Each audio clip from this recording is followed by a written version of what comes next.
So today we're going to explore how to heal ourselves if we experience pain.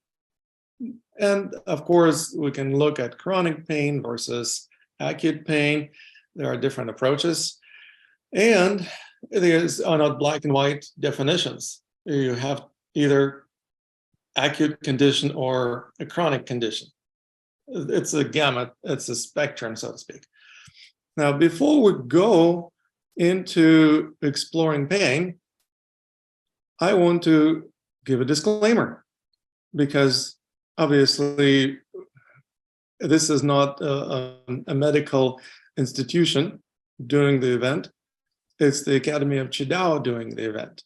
So as you would imagine, we want to make sure that we are on the same page in terms of not assuming that what you're experiencing today is receiving medical treatment. It's for education purposes only.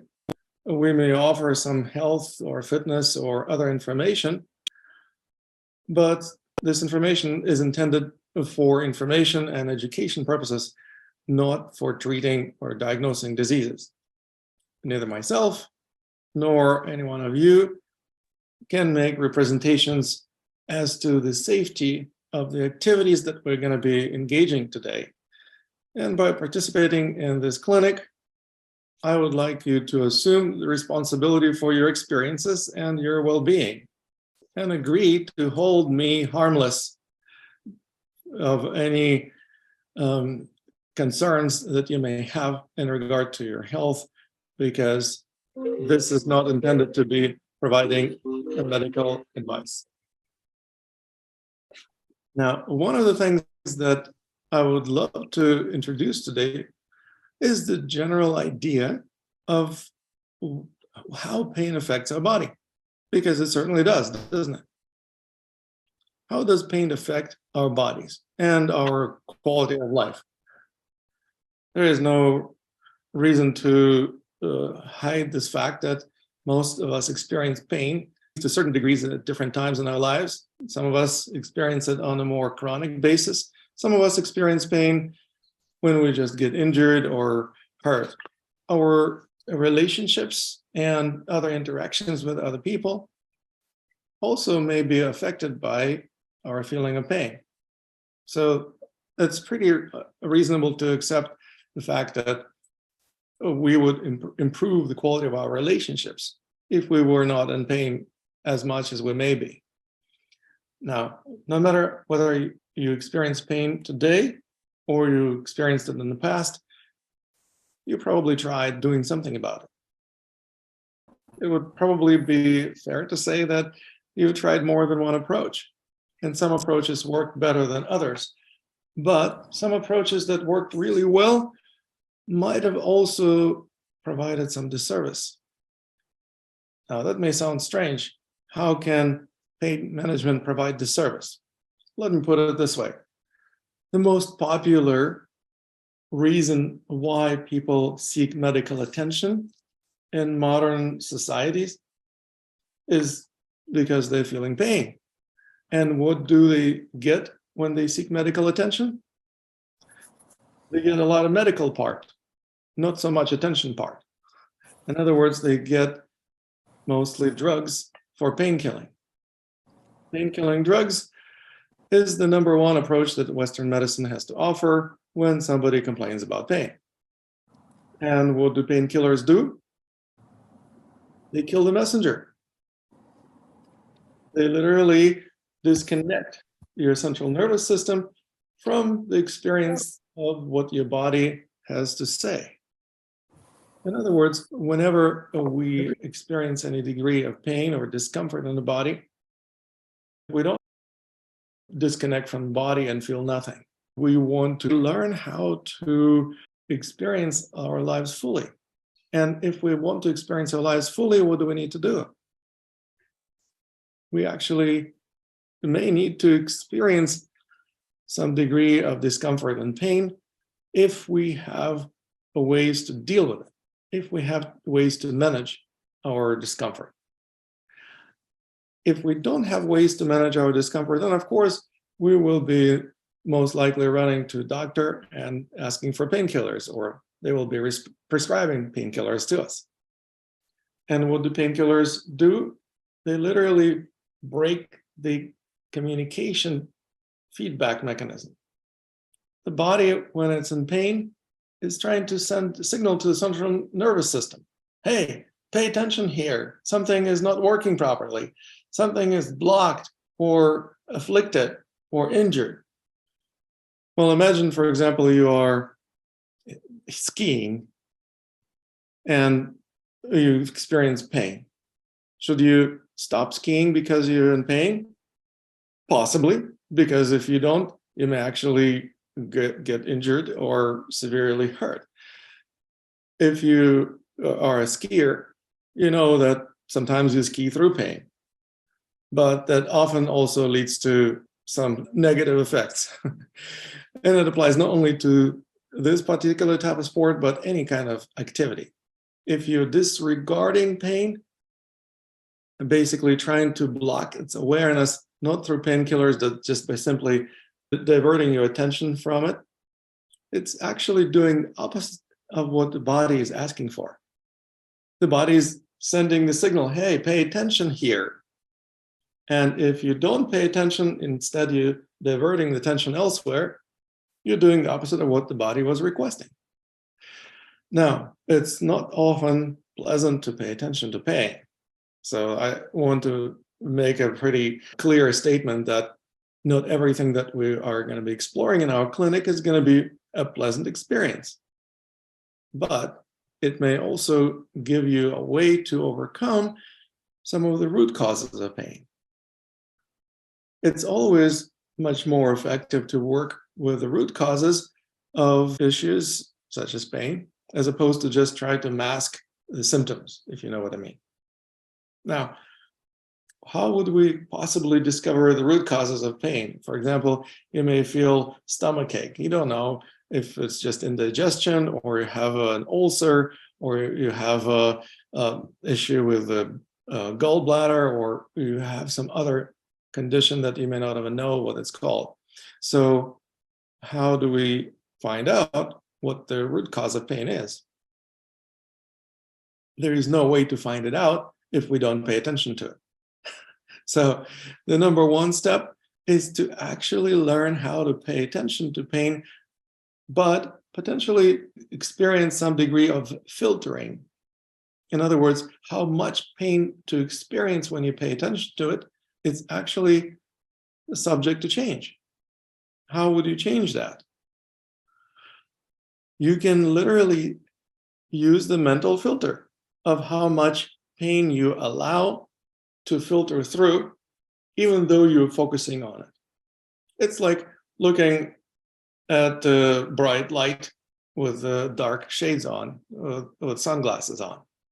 Or if, for example, you ever observed a solar eclipse, you have to wear really dark glasses in order to filter out a significant amount of sunshine, because it's not healthy to stare at the sun directly. But you can actually look at the source of that light, at the star that's always spinning around. So what we do basically is we learn how to create this kind of mental filters to begin with. There are also many other very important approaches that I wanted to share with you. One of them, for example, is something what's similar to cognitive behavioral therapy, but it's not the same. And I will describe in detail what the differences are and how it can actually be used for self-healing. And most importantly, we will switch from using labels that most of us have in our consciousness when it comes to dealing with discomfort, pain, injuries, or other things like that. Basically, most people, and I don't want to assume that you are among them, but maybe it will apply to you. You will feel just in a moment as I'm talking about it. Most people divide health into good health or ill health.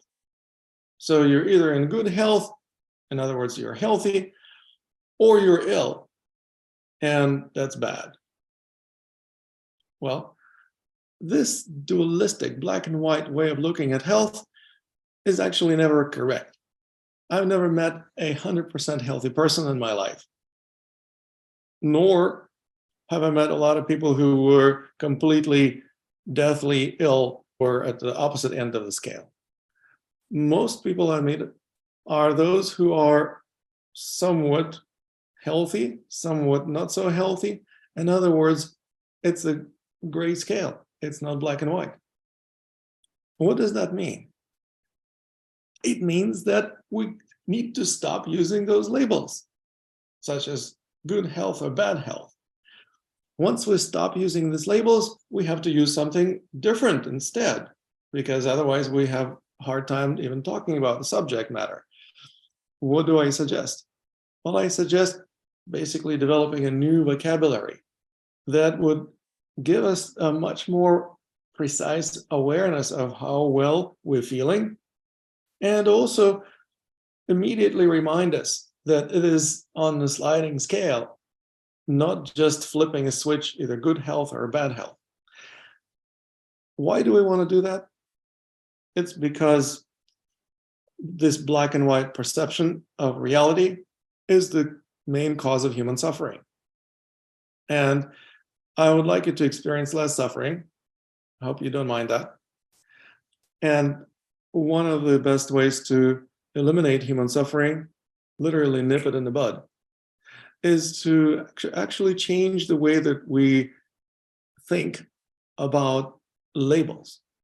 Labels are basically certain stereotypical ways of thinking about something that is not necessarily even true, but it just kind of reminds us of some previous associations that we've developed in our minds. And then we no longer relate to the object that the label is attached to. We often will just read the label. It applies to anything. It applies to people. For example, we often think this is a good guy and this is a bad guy. Or it relates to food. Eat this, don't eat that. Or it maybe relates to work. You know, I got a good job or I got a bad job. Or it maybe relates to health, good health or bad health. This is actually an insidious trait of human mentality that we're learning to overcome and replace completely with something much more intelligent. What is that more intelligent approach that would allow us to overcome this black and white dualistic way of looking at things? Well, it is actually energy-based way of discernment. Discernment is the key to wisdom. And when we use energy-based discernment, energy resonance gives us the sense of how much we resonate with this particular food or this particular experience or this part of the body even.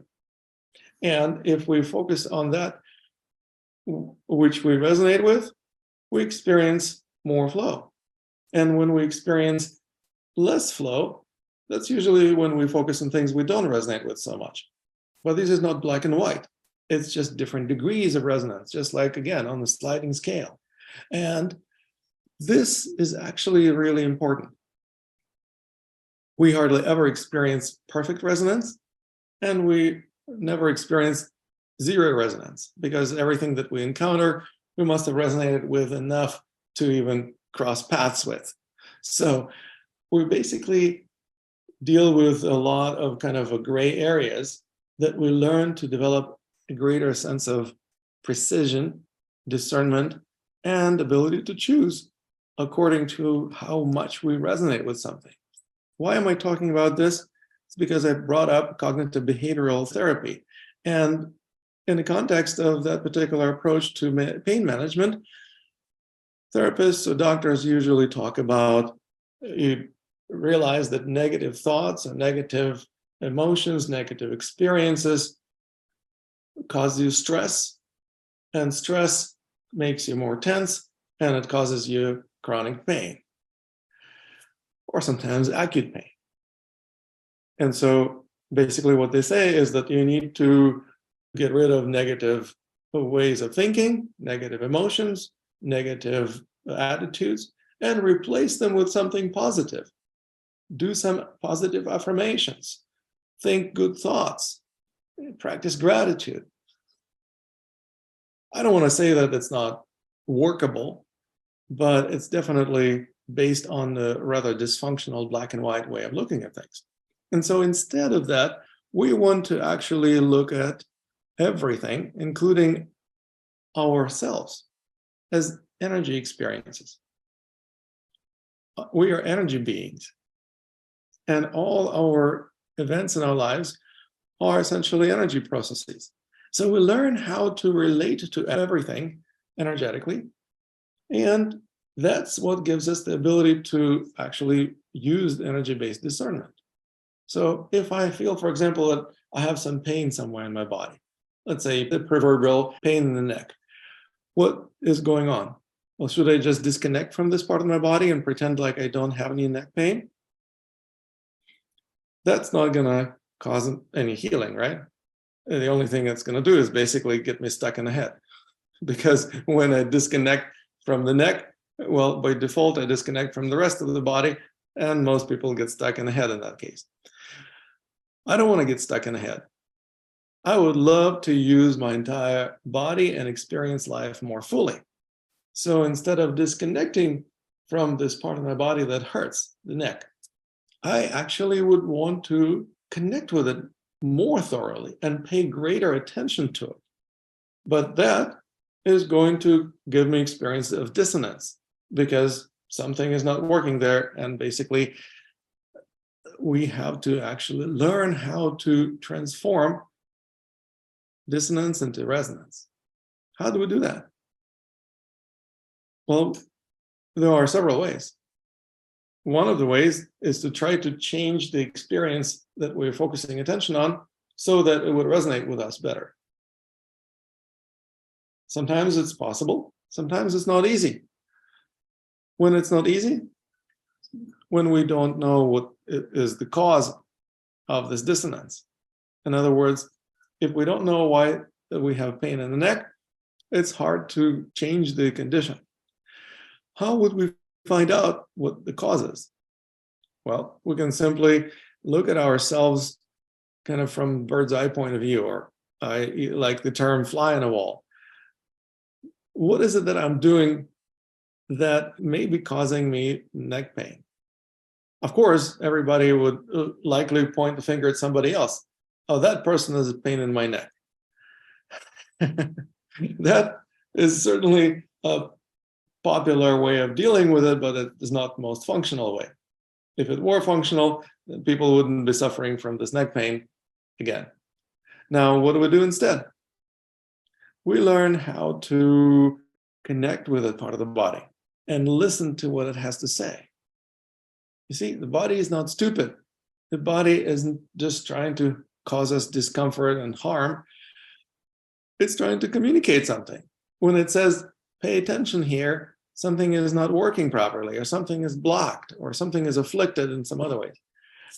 It's an invitation to look at it and actually see what is the affliction, what is causing the blockage. In most cases, the energy blockages are the causes of pain, and they're basically caused by tension. It's no brainer. The energy doesn't flow as easily through tense muscles as relaxed muscles. And that applies also to blood flow, to lymph flow. Basically, when you have tension, it's likely that you're going to experience some discomfort, plus limited range of motion, plus you burn energy because tense muscles burn energy, and then you get energetically depleted. And of course, those muscles that hold tension for too long, they start feeling sore. And that soreness is what we experience as pain. Plus also it will create energy blockages, perhaps blocking the flow of energy from reaching some other parts of the body. That's why we're talking about getting stuck in the head, for example, or it can be blocking energy in many other parts of the body that we can explore. But the idea is the principle is that tension is, in most cases, what causes the energy blockage. So how do we deal with tension? Well, we need to understand, first of all, that nobody is doing tension to us. We're doing tension ourselves. Basically, the central nervous system is sending signals to the muscles to contract. Nobody can cause you to tense up. You are tensing up, perhaps in response to other people's actions, words, or experiences that you go through in life. But how we react to these experiences of words or other people's actions is basically the determining factor in how much we tense up. And if we don't react, if we respond instead, do you think you'll be in as much pain? No, because you would be less tense. When you respond, you actually relax instead of tensing up. How do you relax instead of tensing up? You make your central nervous system less agitated, so it doesn't send so many signals of contraction to the muscles. Simple, right? But how do you make your central nervous system less agitated? How do you basically stop reacting and start responding to the experiences in your life? Well, that's the $1 million secret, isn't it? My secret way of doing this, and I don't want to say it's the only way, but it's a very effective way, I have approximately 95% success rate, is developing discernment, identifying what is it that I'm reacting to, and identifying that perhaps it's not the most effective way to react to whatever is happening. A reaction, by definition, is acting against the oncoming forces.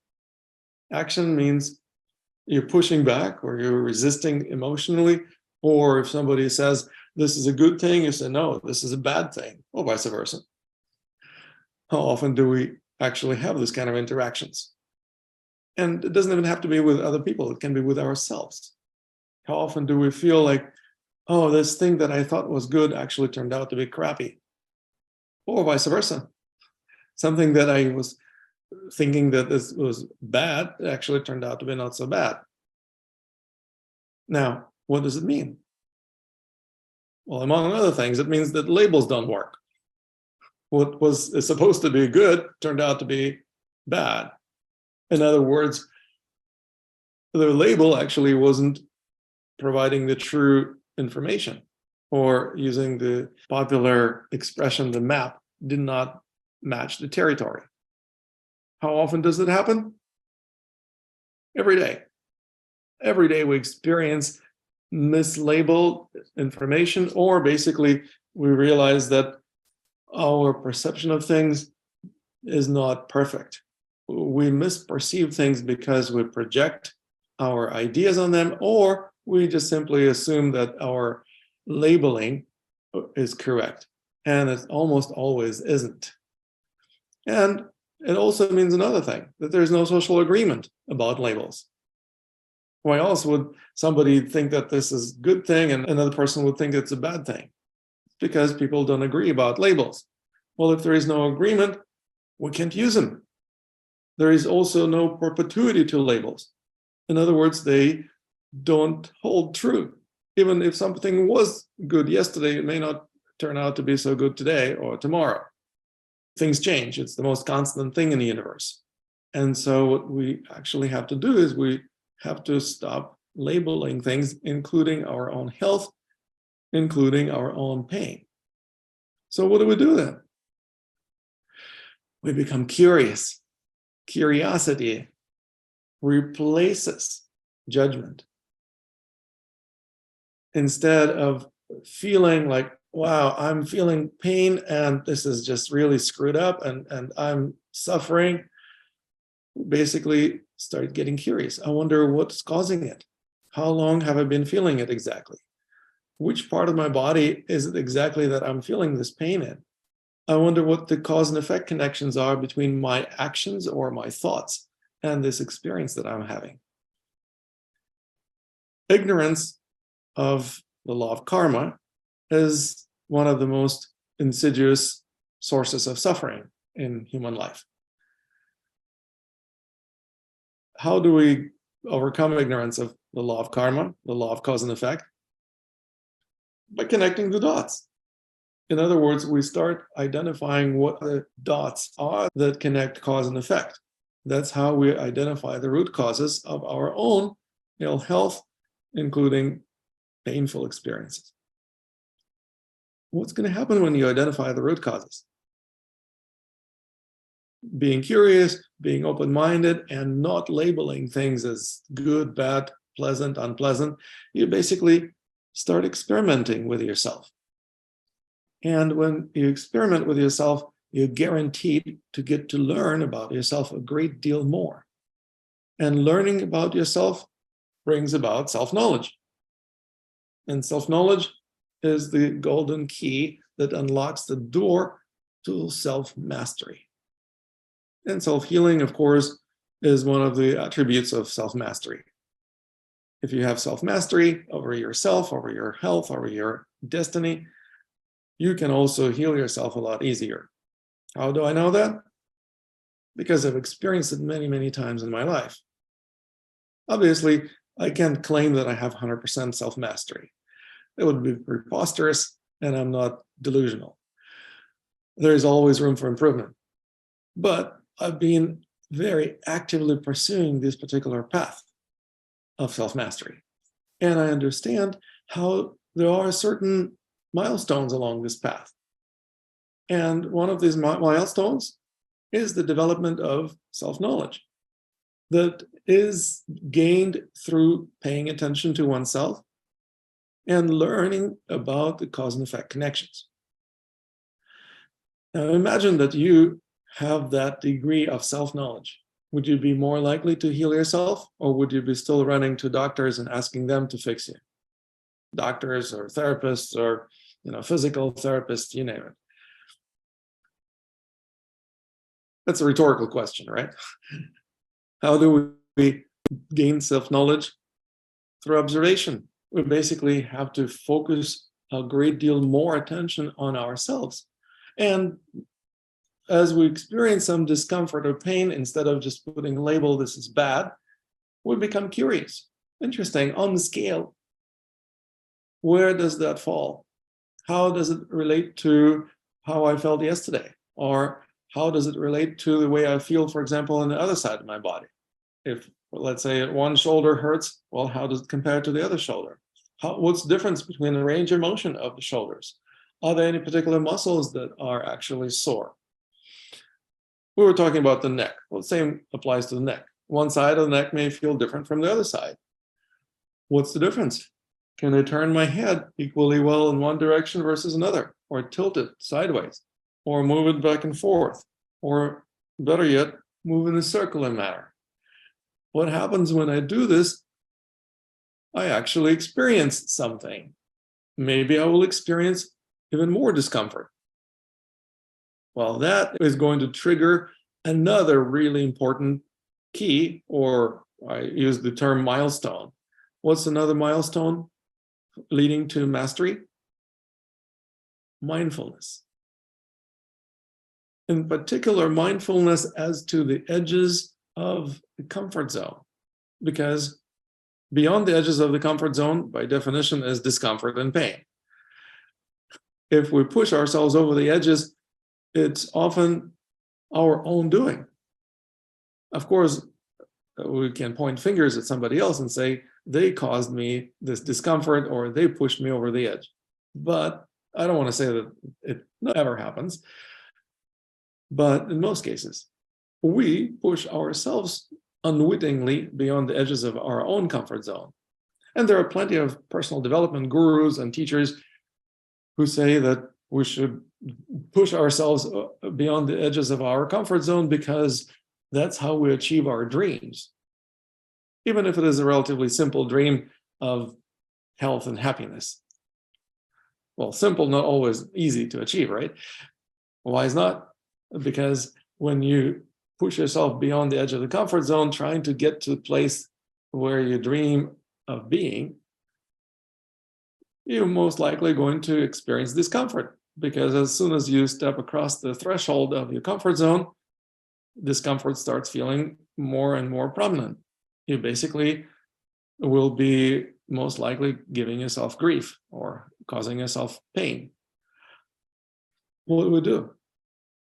Forget about our dreams? Forget about our aspirations? No. We learn how to do something remarkably different from what everybody does.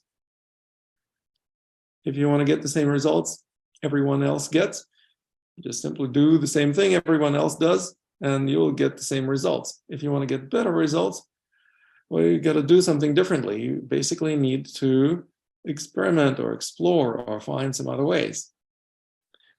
If this is the edge of my comfort zone and I push myself over the edge, of course I'm going to be giving myself grief or experiencing pain. What if I do something radically different? What if I change the direction of my movement, go at 90 degrees in relation to how I used to go? Instead of perpendicular the edge of the comfort zone, I start moving parallel the edge of the comfort zone. This is what I call exploring the edges of the comfort zone. And being mindful obviously is really helpful here because you don't want to push yourself over the edge. Well, the funny thing is that you also will be much more motivated to not push yourself over the edge. And that actually will instigate you to become more mindful. So in a sense, it's a foolproof way to develop greater mindfulness, exploring the edges of our comfort zone. Even if there is pain already, does it mean that we should not explore? No, it doesn't mean that. It actually is an invitation to pay attention and at least wiggle a little bit. So for example, if I feel stiffness in my neck, going back to that same proverbial pain in the neck, right? Well, can I wiggle my head a little bit? Can I turn the head a little bit to the side? Can I go back and forth or up and down? How much of it can I do? Well, however much my limits of the comfort zone allow me to. I don't want to push myself over the edge, but once I find where those limits are, then I actually start moving along the edge. I start moving, exploring what is it like to move along the edge instead of perpendicular to the edge of the comfort zone. You are welcome to do it with me. I want it to be a practical experience instead of just a lecture today. I would invite you to explore the mobility of your neck. Very few people complain about being too flexible in their necks nowadays. We sit in front of computers a lot, even including right here, right now. So we actually often get stiff in our necks. Well, this is an easy and elegant way to start releasing some of this tension. When you're moving, notice how your whole body can get involved. So you don't just keep your torso completely steady and wiggle your head only. I invite you to engage your upper torso, maybe even lower torso and your hips, so that you would experience wiggling throughout your body. Now, that's another really important aspect of what we call harmonious culture movement. It's called integration. Instead of separating or compartmentalizing one particular part of the body and just working on that isolated part, we actually engage in exploring how the entire organism can be involved in this exploration. It's a more holistic approach. And when you do that, something really interesting starts happening. After a few of these repetitions or revolutions, you may start noticing that your breathing and your physical movements start synchronizing. That's right. Breathing is an important Qigong practice, but majority of Qigong teachers tell their students to just breathe right. So they're going to give them some breathing techniques. Even non-Qigong practitioners, for example, I was talking about CBT or cognitive behavioral therapy. Those therapists also tell the clients or patients to do some slow breathing for relaxation. Now, if your mind is racing, your central nervous system is agitated, good luck achieving slow and mindful breathing. That's the reason why your breathing is not slow and mindful, is because you're agitated. What do we do instead of trying to fix our breathing? We actually use it as a gauge, the gauge of how much we resonate with something. How much do we resonate with something or someone can actually be not hard to discern if we pay attention to some of the physiological functions that reveal how much resonance we experience. What physiological functions are those? Well, there are a lot of them. Biorhythms, EEG, EKG, just checking your pulse may do it. But there is one function that is constantly happening and it's easy to pay attention to, and that's breathing. If your breathing is stifled and shallow, you're probably stressed. And one of the reasons why you might be stressed is because consciously, or most likely unconsciously, you're focusing on that which you don't resonate with very much. And the more you focus your attention on the things that you don't resonate with, the more you will experience that internal discomfort and stress. And of course, it will manifest somatically in tension and potentially pain. Well, what's the solution? The solution is learning how to recognize that not everything is in perfect resonance with us. Nothing really is. And nothing is in perfect dissonance. There are different degrees of resonance, and we start experimenting, exploring. What does it feel like if I pay attention to this? What if I pay attention to that? Nobody tells you what to pay attention to. You can exercise the freedom of choice. And freedom, for most people, at least living in Western civilization, is the primary value, or one of the top values in their value systems. So I hope you don't mind exercising one of your primary values, the freedom of choice. In this case, it's the freedom of simple choice, what to focus attention on, even inside of your own mind. For example, what do I focus my attention on? Like somebody said something unpleasant to me and it rubbed me wrong, and now I'm reminding myself how pissed off I got. Well, that is going to only add insult to injury. In other words, not only did I get pissed off back then, whenever that happened, but also I keep doing it over and over again and basically making my life a living hell. What's my alternative? Well, it's not like I should never focus on things I don't resonate with, because I will not learn a lot. Those experiences that we don't resonate with are actually the most profound learning opportunities.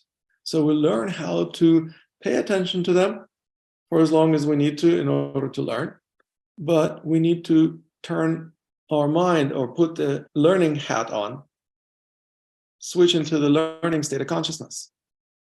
How do you do that? By becoming curious.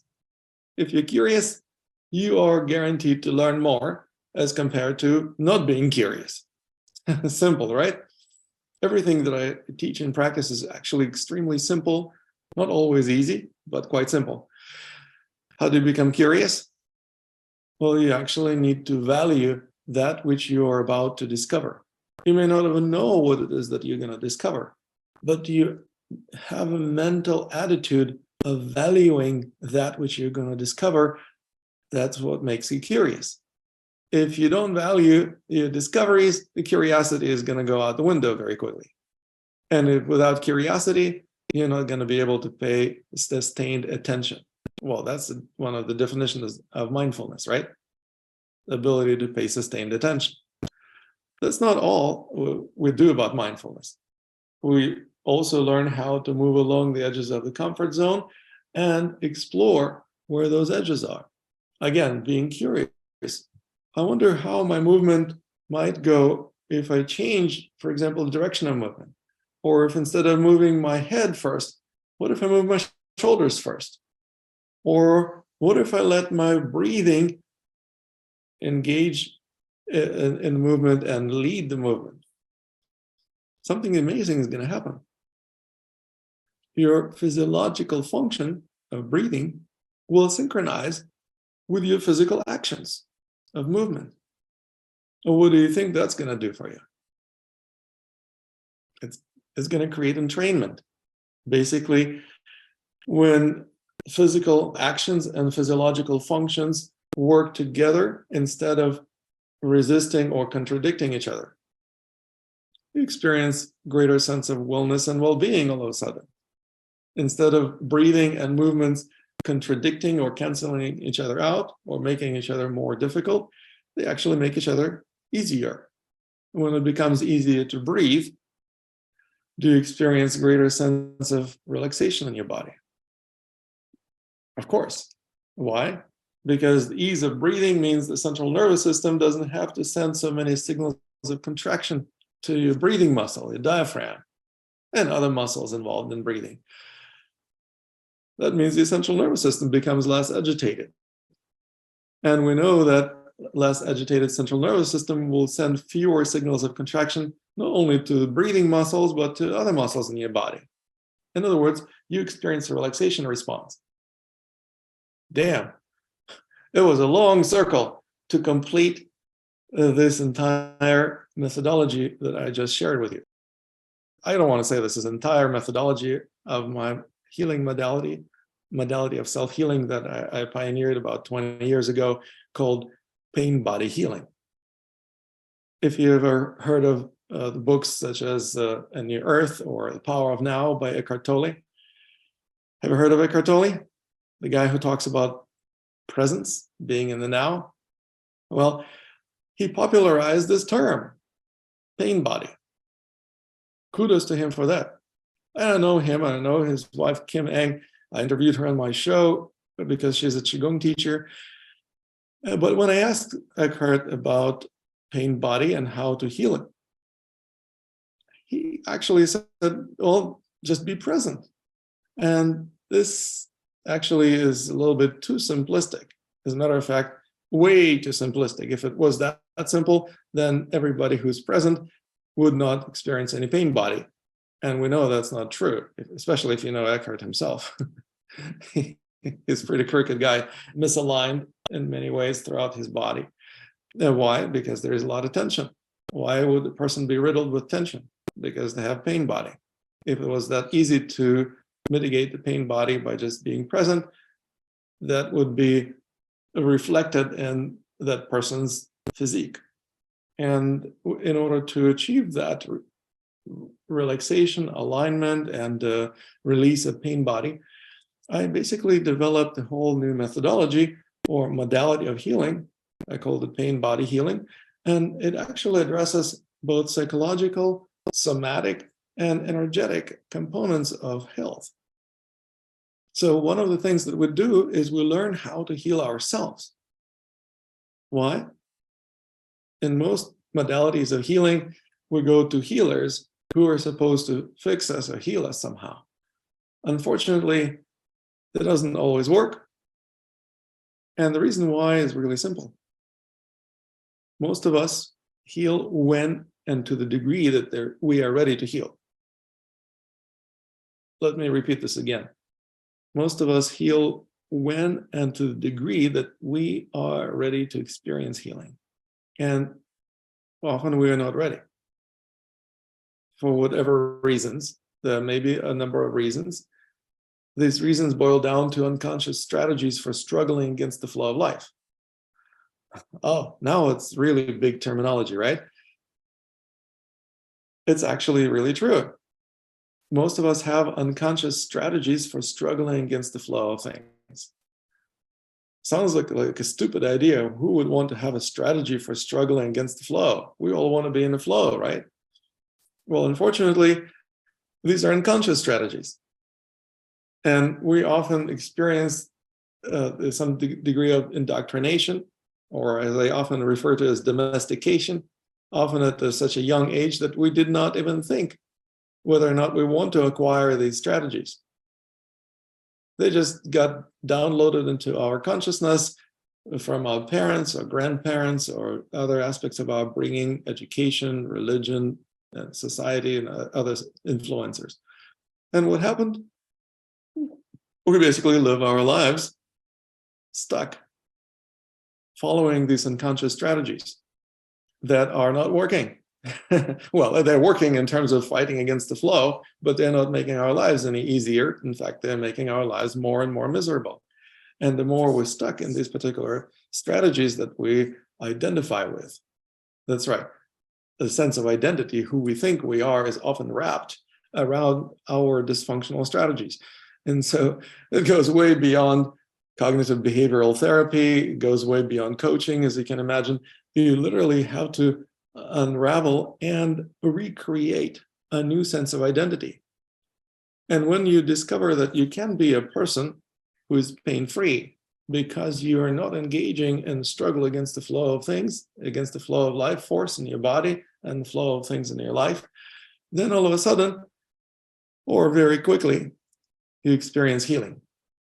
And by healing, I mean release of tension, release of pain, experiencing greater quality of life, greater vitality, greater mobility, greater flexibility.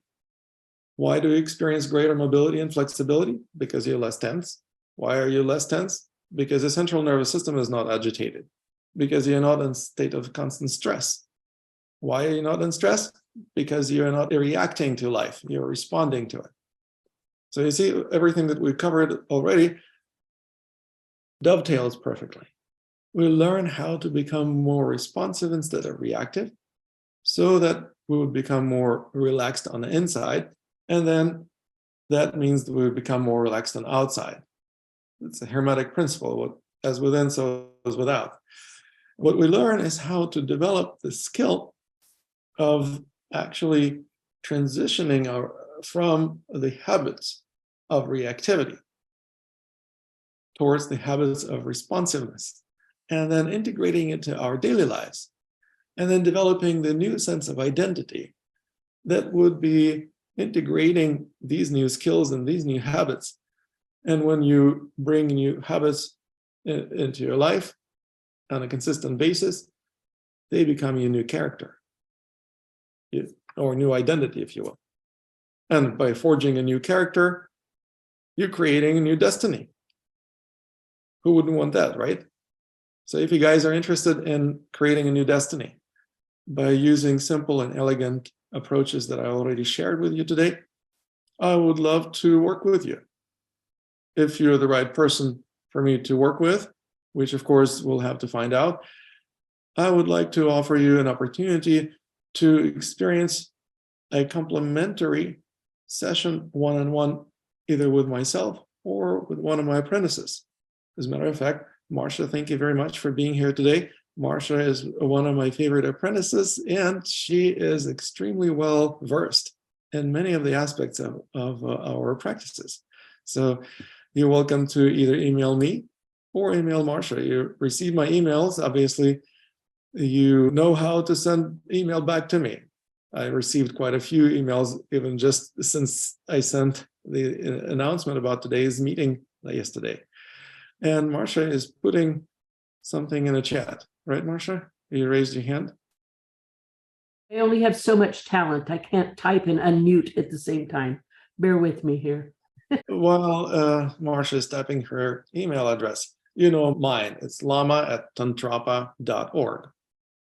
Now, what's interesting about our exploration today is that we talked about just one primary part of the body that we sometimes experience pain. But does it apply to other parts of the body?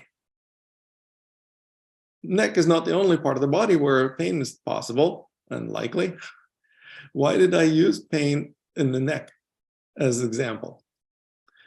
One of the reasons is because neck is one of those parts of the body where pain is not idiosyncratic.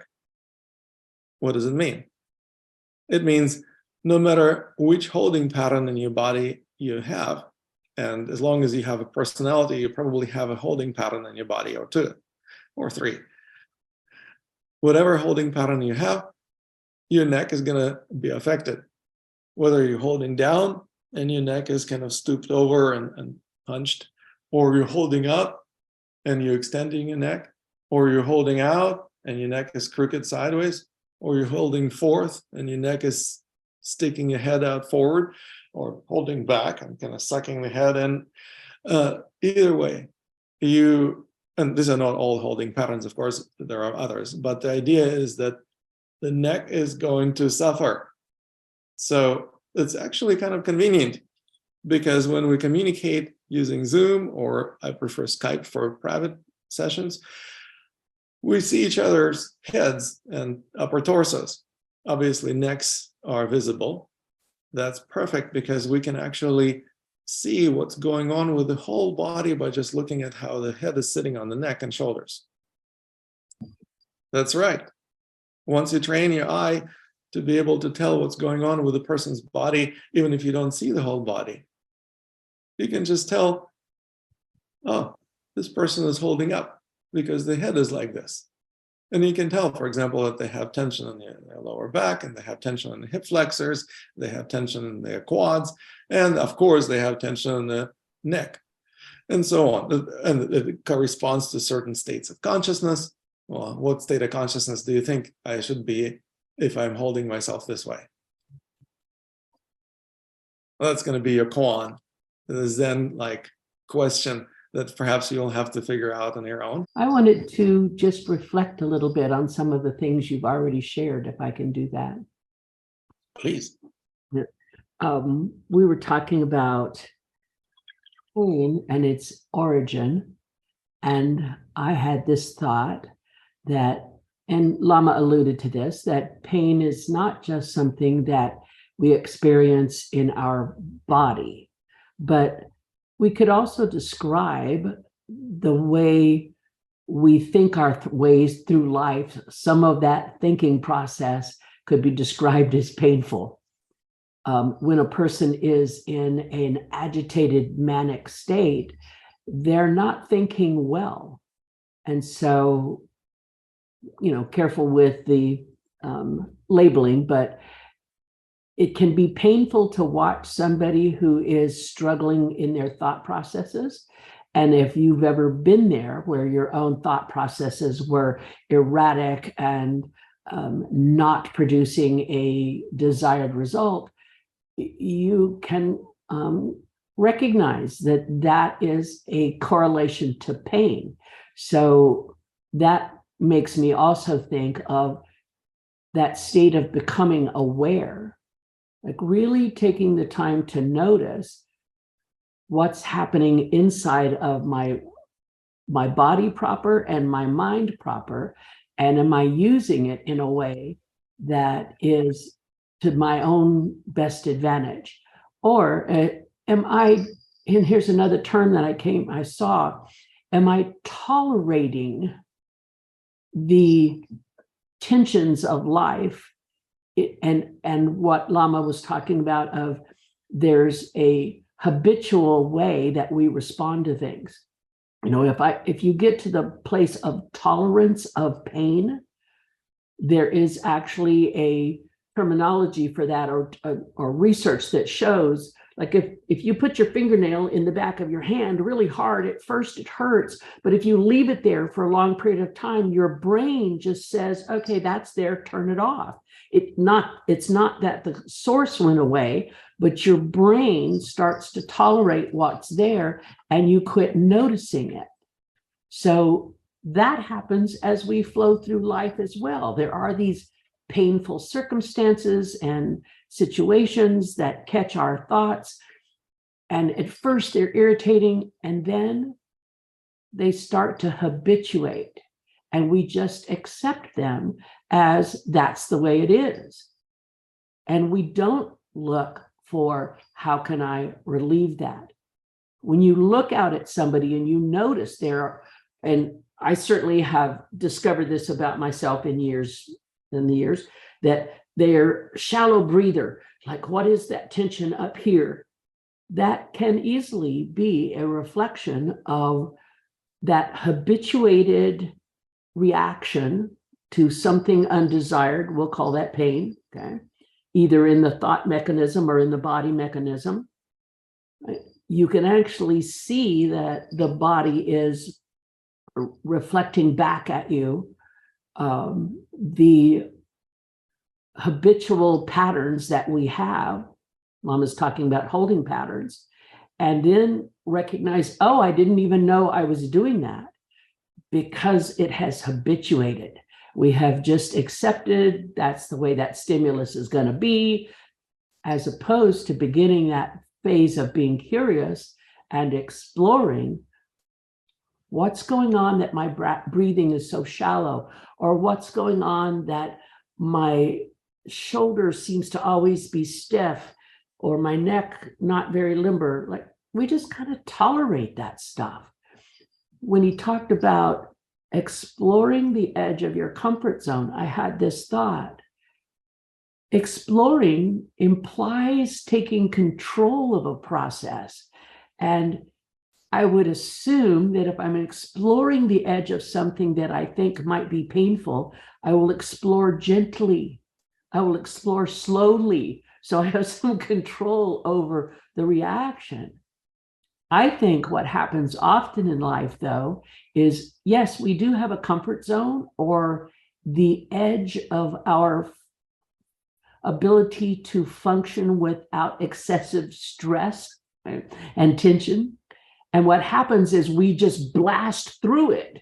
Something happens in our world to challenge us, and we just charge into the moment and experience a reaction that, like, I didn't like that, whether it's a conversation with another human being and you get a reaction from them that was not enjoyable, or it is something you do with your body. Like, I had to learn that it was probably not in my best interest to try and carry 8 bags of grocery into the house at one time, because I was being lazy and didn't want to make 5 or 6 trips.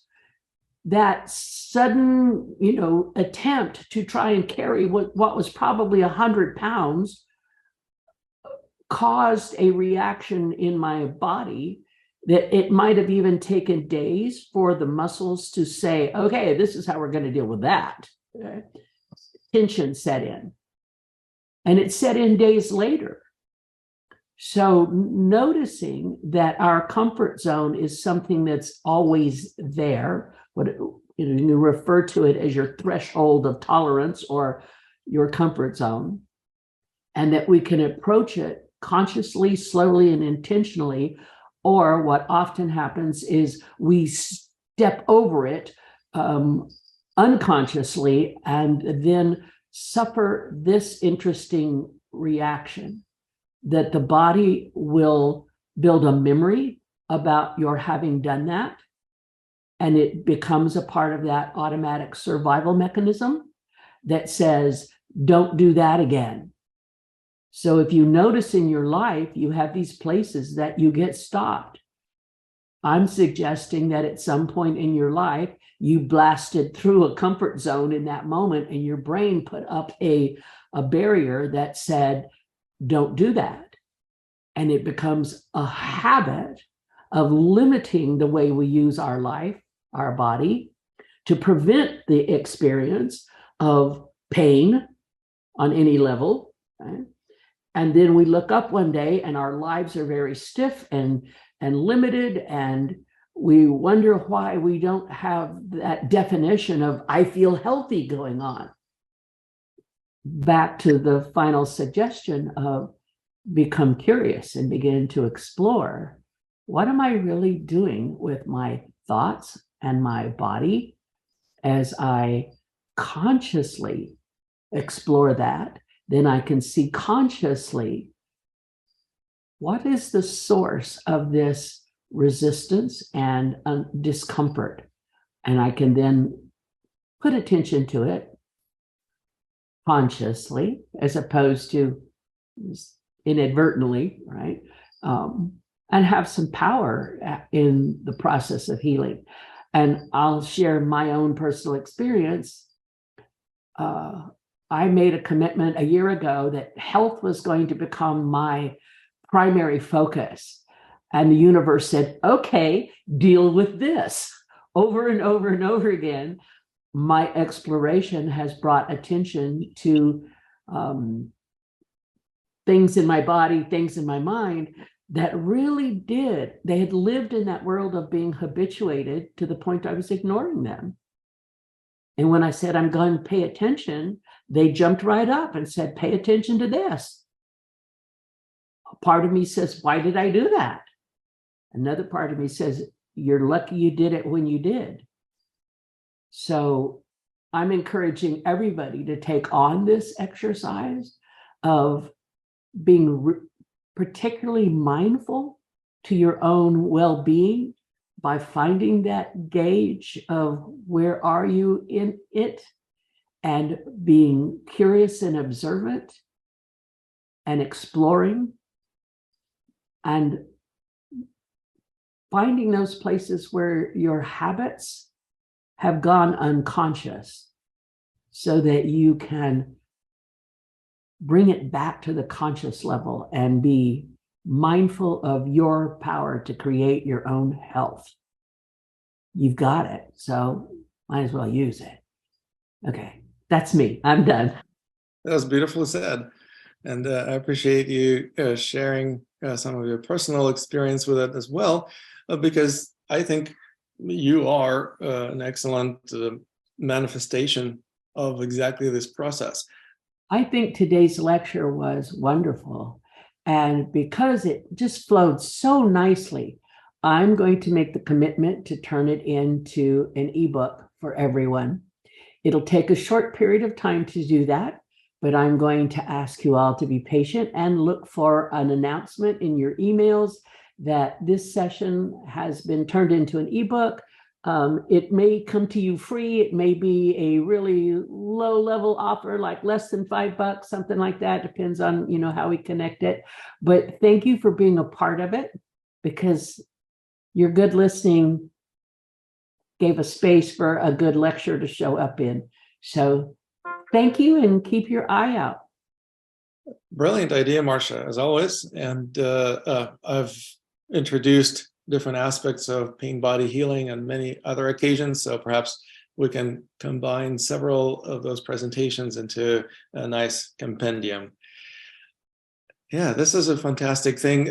I'm afraid that it probably will have to wait after the World Tai Chi and Qigong Day, which is going to be happening on April 29th. And we're going to be organizing the summit of Qigong and Tai Chi teachers and masters. And I will be making an announcement about it in about a couple of weeks, maybe 4 weeks. We basically will be organizing the summit to celebrate our professional holiday, and also to share some alternative approaches. Different masters have different ways of doing things. I don't want to say that my ways of doing things are the only ways. So we're going to play and experiment and explore with a variety of different approaches. And last but not least, I also mentioned in my recent email that there would be an announcement of a scholarship. Now, what's the scholarship? Academy of Qidao, which is the school that I opened in the year 2000, is dedicated to training people in the basic, intermediate, and advanced levels of energy arts. Now, some of you folks may have already substantial background under your belt, so to speak, in a variety of other arts. If you've never gone through the basic Qidao program, you will definitely benefit from it. And it is something that is going to build a really solid foundation for any other energy arts practices, Tai Chi practices, any practices that you may think of that would be related to Qigong. And even if you have many years of practice under a belt, as I said, it still will be essential to go through the basic program, because it will actually blow out of the water, so to speak. Some of the techniques and approaches that we will be looking at, like I was mentioning today, for example, breathing practices. Instead of teaching you how to breathe right, I would much rather help you discover for yourself what you need to focus your attention on, and how you may need to reorient your consciousness in such a way that you would experience less stress because you become more responsive than reactive. And then the natural breathing starts flowing spontaneously. And what could be healthier than being natural? So that's literally a much more elegant and effective approach to breathing. This is something that is fundamental. It's actually going to transform both the relationship with how you breathe and also give you a much more precise tool for assessing how well you resonate with something or someone. And using the tool, you'll be able to develop discernment. I hope you don't mind that. So, as I mentioned, we are launching a scholarship contest. So I will be sending out an email with the links to the webpage where the scholarship contest is going to be held. We're going to start a contest next week. So please be on the lookout for a new email from me in a few days, in a week. And I will look forward to seeing your applications. And we're going to have some serious fun. This contest, number one prize will be the complete 100% free ride for the basic Qidao program. It's literally going to be a $2,500 discount from our tuition. I've never done it before, so this is going to be the first time to offer complete free ride. And if somebody wins it, wonderful. And also there's going to be second and third prizes. So there's going to be 2 second prizes, and they're going to be 50% discounts from the scholarship. So again, over $1,000 a gift for winning the contest. And number 3, third prize will be 25% discount. Still a very generous, over $500 discount off of our tuition. That is going to give you an opportunity to experience the basic Qidao program, which will be starting at the end of this month, and it will go for 3 months. And during this program, you'll be receiving coaching. That's right. As I pioneered the profession of Qigong coaching, guess what? We do coaching in the context of our programs. And you'll be receiving it. Plus also, you will receive access to the online materials that will be provided to you, taking you by the hand and taking step by step the journey along the path of exploring Qidao. And last but not least, you will also receive a ticket to the weekend workshop. At the end of the program, we'll have a live event in Portland, Oregon.